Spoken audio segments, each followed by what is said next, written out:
1.5 ലക്ഷം കോടിയോളം രൂപ ഈ വഖഫിന്റെ പേരിൽ കിടപ്പുണ്ട്.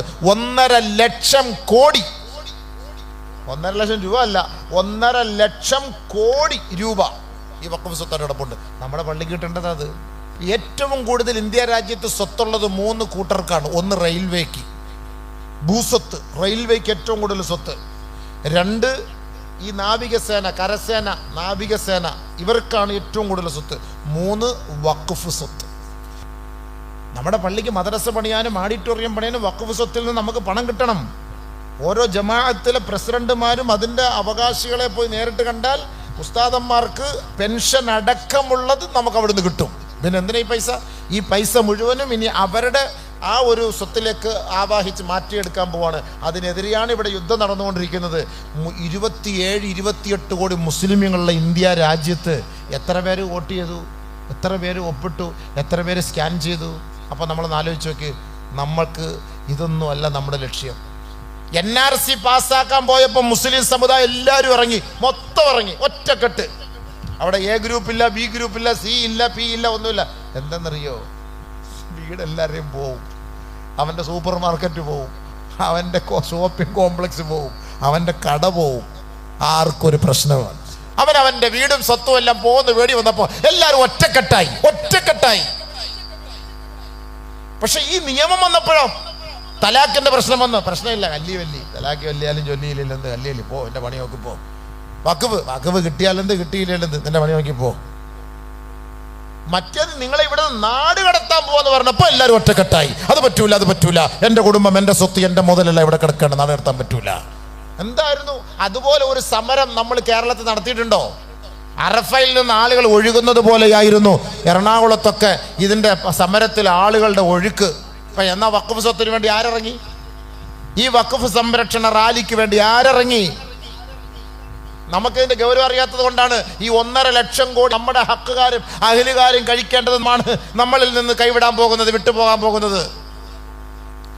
ശരീഅത്തിന്റെ ഓരോരോ നിയമങ്ങൾ മാറ്റി കൊണ്ടുപോയി. നമ്മളിത് വല്ല അറിഞ്ഞോ?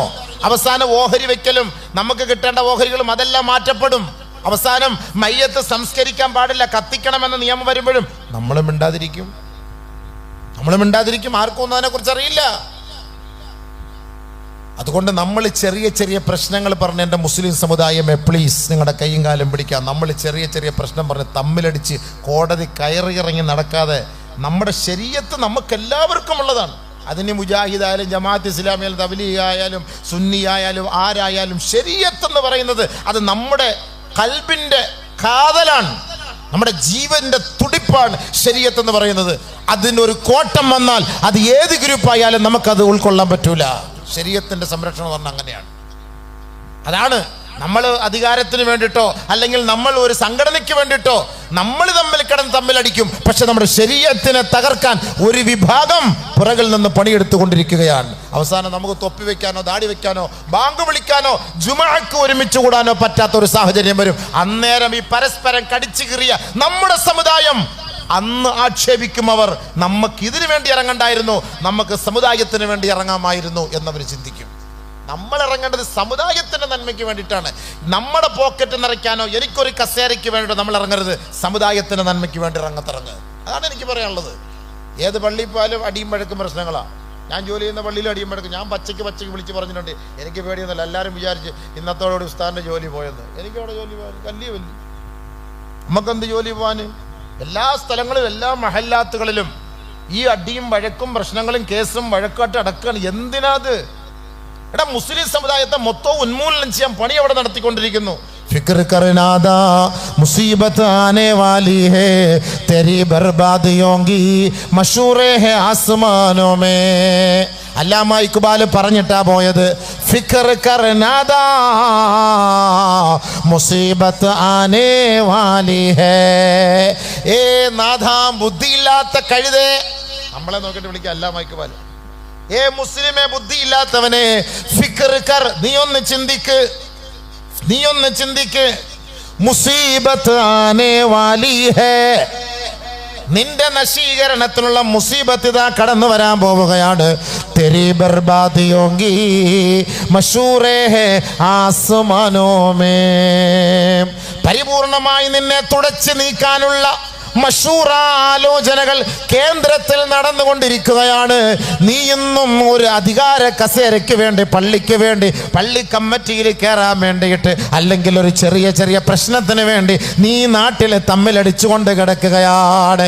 മുഴുവനും നിന്റെ മഹല്ലടക്കമുള്ളവരെ ഈ നാട്ടിൽ നിന്ന് എങ്ങനെ ഉന്മൂലനം ചെയ്യണമെന്ന് ഇതാ മഷൂറ ആകാശലോകത്ത് നടക്കുകയാണ്. ഫിക്കർ കർനാദാ, ഏ ബുദ്ധിയില്ലാത്ത മുസ്ലിമേ, നീ ഒന്ന് ചിന്തിക്കടോ, ചിന്തിക്കടോ. അല്ലാമ ഇക്ബാൽ എത്ര ഗൗരവത്തോടെ അത് പഠിപ്പിച്ചിട്ട് പോയെന്നറിയോ?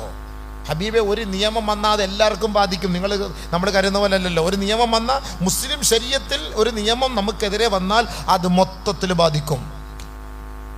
ഇപ്പം 22 വയസ്സിൽ കല്യാണം പെണ്ണിനെ കട്ടിയാൽ 22 വയസ്സേ പറ്റുള്ളൂ. പിന്നെ നമുക്കെതിരെ ഒന്നും സുപ്രീം കോടതിയിൽ അവിടെ ഇവിടെ ഒന്നും ഒന്നും പറ്റൂല. അതുകൊണ്ട് ശരീഅത്തിന് വേണ്ടി നമ്മൾ രംഗത്ത് ഇറങ്ങ്. ചെറിയ ചെറിയ പ്രശ്നങ്ങളൊക്കെ വിട്, ഐക്യത്തോടെ നെല്ല്. നമുക്കതാ വേണ്ടത്. നിന്റെ മനസ്സിൽ നിനക്ക് ഇഷ്ടമുള്ളത് ഏതാണോ നീ അത് ചെയ്. എൻ്റെ ഒരു വീക്ഷണം അങ്ങനെയാണ് കേട്ടോ. നിനക്കിപ്പോൾ ഓതണം, നീ മൗലിദ് ഓത്, നീ ഓത്. എനിക്ക് മൗലിദ് ഇഷ്ടമില്ല, ഓതണ്ട. എൻ്റെ ഒരു വീക്ഷണം ഞാൻ പറയാണ്. നിനക്കിപ്പോൾ റാത്തി ഓതണോ, നീ ഓദിക്കോ. എനിക്ക് റാത്തി ഓതാൻ ഇഷ്ടമില്ല, നീ ഓതണ്ട.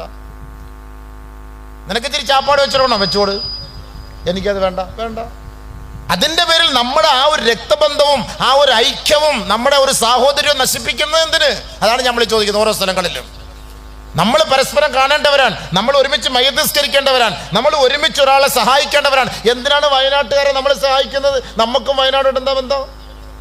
ഫലസ്തീൻകാരെ നമ്മൾ സഹായിച്ചു, നമ്മളും ഫലസ്തീൻകാരോട് എന്താ ബന്ധം? ഫലസ്തീനിൽ നമ്മൾ ദുആ ചെയ്യും, അല്ലാഹുവേ ഫലസ്തീൻ മക്കളെ രക്ഷിക്കുക. എന്താ നമ്മുടെ കൊച്ചപ്പാടം മക്കളെ